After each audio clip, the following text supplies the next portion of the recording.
I'm back from Hollywood. I wore this gown to the Costume Designer Guild Awards and can't wear it again. So I think I'm going to turn this into a skirt I can wear more often. I'll show you what I'm going to do coming up.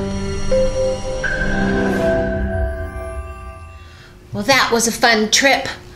I was in LA last week and went to the Costume Designer Guild Awards, our 25th year. It was at we usually have it at the Beverly Hilton. This year it was at the Fairmont Century Plaza. Everything was red. And then my gown was red. And the lighting was red. Like there was lighting everywhere. It was red. I didn't get many pictures at all because it all looked really red. I'll show you my gown with the red tint. It was crazy. We honor our costume designers every year and we section them out in categories. We had Angela Bassett there. She got the Spotlight Award. We had Bette Midler there. She was Distinguished Collaborator, meaning she works well and doesn't run with scissors. She works well with the costume designers. And wow, she was fun. Billy Crystal was there announcing her. And we also had Austin Butler, who played Elvis, because the costume designer, Catherine Martin, won for Best Period Film. And then we had, I don't know if you saw this movie, Everything All at Once. A little bit of a crazy movie. I actually it was Shirley Carrata. I met her just before she went, we went inside, and she won for Best Sci-Fi Fantasy Film because it was a little crazy. So now Deborah Scott was there. This is Deborah Scott. I went to, the day before the awards, I went to see her. She was doing an exhibit and a talk with our members, and I met her a couple weeks ago, but then I got to really chat with her this time. And then I wore my skirt to this event that I kind of thought was Avatar-ish. So it had the blues and kind of texture-y fabric. Where's this? And I got some good pictures with her.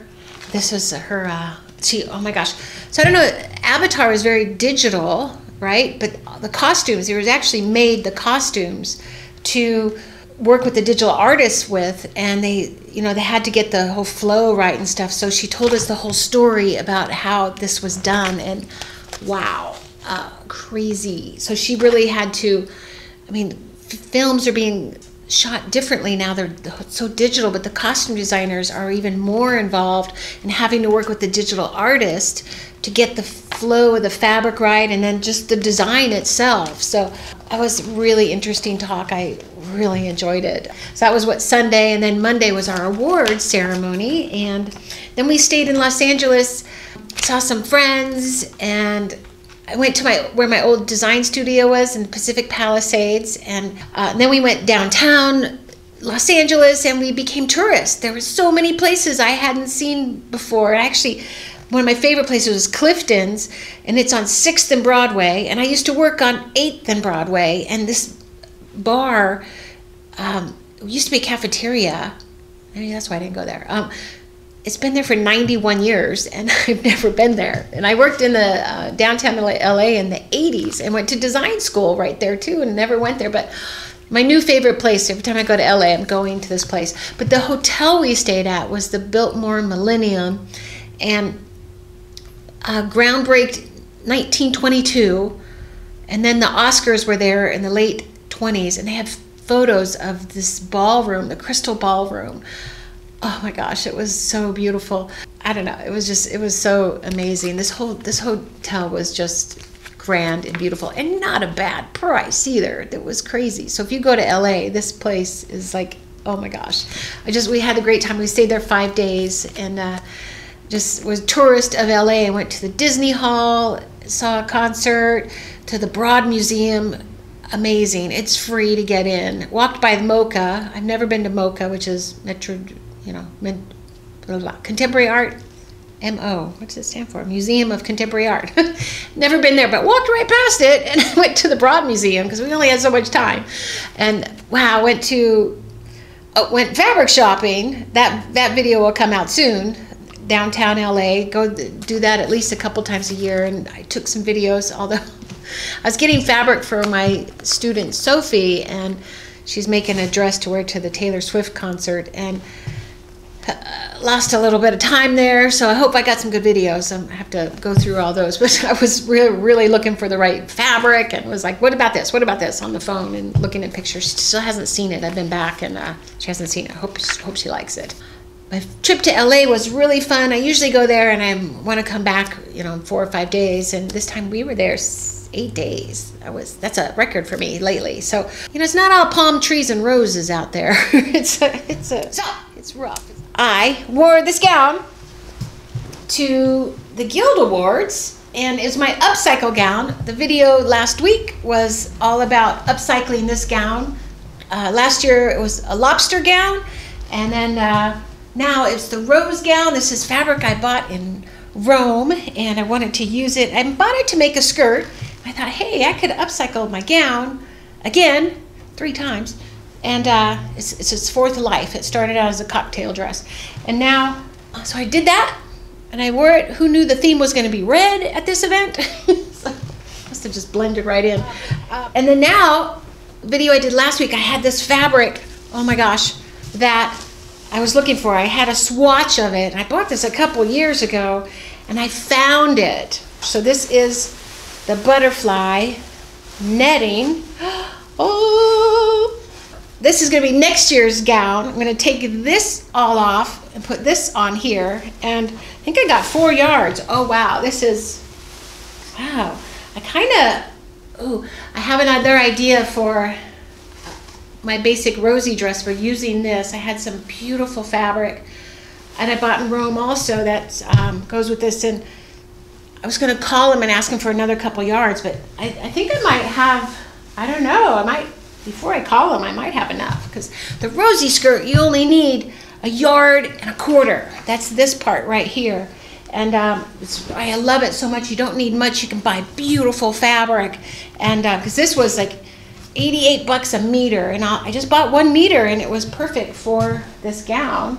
And then I had put this, this was a silk, it's a rose cutout, burnout, I guess it's called, that I used. I had pieces of it, and I put it under, or kind of lined it under another Georgette there, and yeah, and then the gown itself. So, wow, I love that pattern. It's just a square circle skirt, circle skirt, and I've been making a ton of them. I'm actually writing a book about it because I just keep using this pattern because it's a great pattern. You don't have to interrupt it with any seams. It works on everything, and it's a really great skirt for my figure. So it's like kind of rectangle, and it just, I don't know, it's just like perfect. I gotta stop, but I can't. So my goal now is I'm gonna turn this skirt, or this dress, I'm gonna take this apart, and my bodice here is not living, it's got 1 more time in it. I don't know, I wasn't gonna even do more, but now that I got this fabric, I gotta do it again. I'm going to hand wash the top, but I still have the zipper connected. Where'd it go? The zipper was here, and the zipper's under there. Let's see. Where'd it go? Yeah, it's under there. So I just kind of laid that over because I can put this whole dress on without even unzipping it. Yeah, the whole thing went on, and I didn't even unzip it, so I didn't need help. But now I'm going to take this off again. So every time I take the skirts off the bodice, it just, it deteriorates the fabric a little more. So, but I'm going to take it off and turn this into a skirt. And it's going to be a little bit of a dressy skirt because it's got the cutout. I don't know, it's kind of a cocktail skirt. But I have a piece of this left over. And then I have a rayon and poly blend. It's got a really nice backing, and then it's a satin, and I'm going to put this over that and use that as the yoke. Just all I have to do with this skirt is take it off, cut the circle out a little bit wider because this was more up on the waist, and I like them. I put a hip yoke and put it on the lower down, and then make a yoke, attach it, so I don't have to hem any of this. It's all done. This is all hemmed and everything. So all I got to do is attach it to the yoke. Although I do need to put my binding in between the layers. I gotta figure out what I'm gonna do with that. All right, I'm gonna get started. Okay, gonna cut this yoke out first. Just got this little piece left, and I want to try to save it for some other things, but like actually for another yoke. So I'm just gonna try, and actually this fabric, it's a cut. How do you say cut? Cut out print or something. It actually tears through all of that. It's so surprising. It doesn't. The length grain tells you a lot better, but so this I want to see if I can get it. Just use as little as I can right here. And if I can tear it, it might be a little easier, but I'm a little afraid to. Because it kind of, the cross grain here, it tears a little like crooked, but it's weird because it gets back on grain. Long story. Anyway, on the best, you gotta really have this on the grain really well so that it drapes right. This seems to want to go that way, so I think that will be good. Yeah. And then what I'm going to do here is, instead of trying to pin this fabric down, I'm going to trace it with chalk. Then I'm going to cut it with pinking shears. 2 of those on the fold. There we go. Okay, now I have my poly blended cotton. It's so beautiful. I did a burn test on it, and it's just a beautiful drape. I thought it was a silk, and did a burn test. Got this all this was a little piece I had right here in my stash. I came across it this morning looking for something else, and I found this, and it's perfect for being the underlayer of that silk chiffon. Now I just got to cut 2 of these yokes. Have my yokes finished, and now I got to decide if I want the shiny side to be underneath or the dull side. Got a dull and a shiny. Yeah, it looks like it's the shiny side. Yeah. Okay, so now, then I have to decide if I want to flat this on each piece or sew it separately. And it's so square, I don't know what is the top and what's the waist. I think it's this way. Yeah, it's sticking to each other. I just pressed it all. Yeah, thinking that if I ever have to alter it, then it's better if it's flatted. Yeah, I think that's what I got to do. So to flat it, I need to pin 100 million pins in here to keep this really straight. I could also just sew this side first, then double check it before I get it all on there. It's good, I just ironed this and it's kind of like staticking, sticking to this, so that's good. Because this is, I got this one off a little bit. If I tried to sew it together, you'll see the bubbles in it, and I don't want any bubbles. I just want it to sew straight on there. Yeah, okay, I'm gonna go and baste all of these. Okay, have these all flatted together. They look pretty good. I pressed them and they're good. So now I gotta just sew the 2 right sides together now. And I'm good. Okay, so mark that 5/8 and then go sew these 5/8, and then I'll have my yoke. I have the yoke done. It came out really nice. The flatting was a good choice because side seam looks great. This now has some good body to it too. So the yoke is done.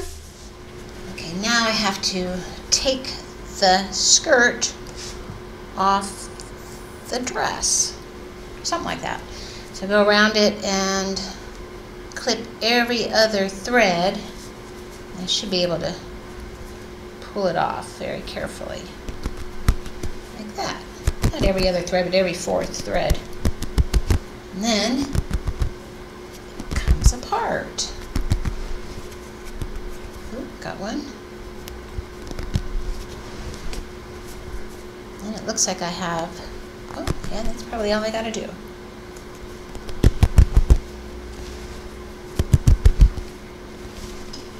Okay, I think it's free. Yay! I had to put the dress all back together again. How do I get it out of here? Is the question. Have the skirt removed. Oh, that's really pretty. That's gonna make a great evening skirt, a little cocktail skirt. Just gotta find somewhere to go to. Now, it doesn't, this like circle looks kind of big. Yeah. I don't know if I have to cut it any deeper. I have to try it. I have another circle from another skirt that I did. This would be the hole in it, and wow, I have to put that on the table and see if it's here. And I don't have to cut it any further. That would be really nice. But why, I wonder? Because it went up many inches higher up on my waist. I don't know. So now I got to connect the yoke to the skirt. But before I do that, I need to put a binding between it. I don't have to, but I like to put a little binding in between the yoke and the skirt, because then it kind of blends it together. So what I was thinking of doing was adding, I have this little scrap left over from the yoke that I cut, and what I'll do is cut, so I have a clippers here, 1 3/8. I put a little mark right here, and I'll just clip 1 3/8 because 5/8 inch seam allowance, and then it will stick out about another 5/8 or a little hair over, because I'll lose some of it in the tear. And then use the torn edge. It's going to look really cool. This fabric just tears so nice. And I'll use the little torn edge right here, and then that will go into the seam, and it'll just be like a nice little binding. So I'll cut 2 of these, sew them together, and baste it onto there. First I got to check if that scoop out is enough. Well, no such luck. It does need to be trimmed a little bit. It looks so big. But I have this circle here. It really looks like it's just about 1/2 inch on the sides, and then it goes deeper in here, which is kind of strange. I think what I might do, I'm just going to kind of chalk. I don't want to, I got to do really light chalk because I don't want any wax marks on this, and kind of see where the cut was. This should have been even here, so about 6.5, and then, yeah, the circle's even, but this is from a different skirt. I did a lining of black to go with another skirt, and this is the same circle I use right here. So now it's a little bit different shape, and that was because the gown was on the waist. I think what I'll do, so then I lose more of this, is if this is about 5/8, I'm just going to cut it 5/8. I'm going to measure this and see what this will do. And then I have to stitch it before I cut it. So yeah. Okay, so how I'm going to do that is I'm going to transfer these marks to the other side by putting pins right on my marks right there, and then coming in here and transferring them with a chalk here like that. I'll do that, and then I'll baste it, and then I'll cut it. Okay, all basted, and then I got my marks, my side marks, and now I got to go in and trim it really close to there. Just because I probably should have gone down a tad lower. I think it's really still not quite deep enough, but I think by the time I get the seam allowance in here, it'll work out. So just trim this close to the edge. Okay, I got this all trimmed off. Because now I have to add the binding, which is this right here. So I have to baste this on here again, but I got to sew these 2 bindings together. And then this will look like that. It'll look good. Have the binding basted on. That looks really nice. Wow. Have it exactly bumped up to the edge of that. Just basted it on, and now if I sew the yoke right here, exactly 5/8 inch seam here, that binding should peek out very evenly. Wow, having a bit of trouble getting this binding attached to the skirt. I finally just gave up, and I had to, it didn't fit, it was too small. I wasn't sure like what was right, so then I recut the binding and I added it to the yoke piece, because I know the yoke always fits me from my pattern. And then, so I got it basted on there, and then I pinned the skirt to the yoke, and it barely fit. I had to put little clips in the skirt part to kind of stretch it a little bit. I guess I'm afraid to cut it too deep. Now it fits. So I'm gonna go ahead and sew this 5/8 around. Not gonna mark it, just gonna use a seam guide. Then I can see, got it sewn. Oh. But this has to flip down. It looks kind of cool up. But then again, I have a seam right here, so. But this is gonna flip down. So now I gotta go press it. Yeah, so if you baste this to the skirt, it stays down, but then you have to flip that seam up, and then it goes that way. Now I gotta go press this and see how it looks. Wow, it looks so pretty. Oh my gosh, I love this. So I tried this on sort of. I just kind of went in the mirror and looked at it, and I decided to cut the yoke down a tad. It's pretty long, so I'm just gonna go 1.5 inches, baste it around there, and then cut it like kind of like just above there, so I can put the it's just that fold over elastic. This stuff right here, just gonna fold it over and then stitch it. I have a video on this, on how to use this. It's the easiest, simplest waistband ever. I'm gonna go ahead and do that. And then when I had it in the mirror, I discovered that the hem is really long. It hits the floor like 4 inches or so on the floor. So I'm gonna have to figure out something to do. I can't be walking around with that drag in the floor. Although it looked cool, but it'll probably pick up a lot of dirt. Oh well. I'm just gonna stick to the waistband right now and figure this out. Done with the elastic. Nice and simple, roll over elastic. The best invention ever. I use this on all my skirts. It just makes it so easy, because you put all the construction into your skirt. When you get to the waistband, you're like, oh, I don't want to put a waistband in here and a facing and all, so I just do the rollover elastic, because I don't have to fit it so much because I'm square.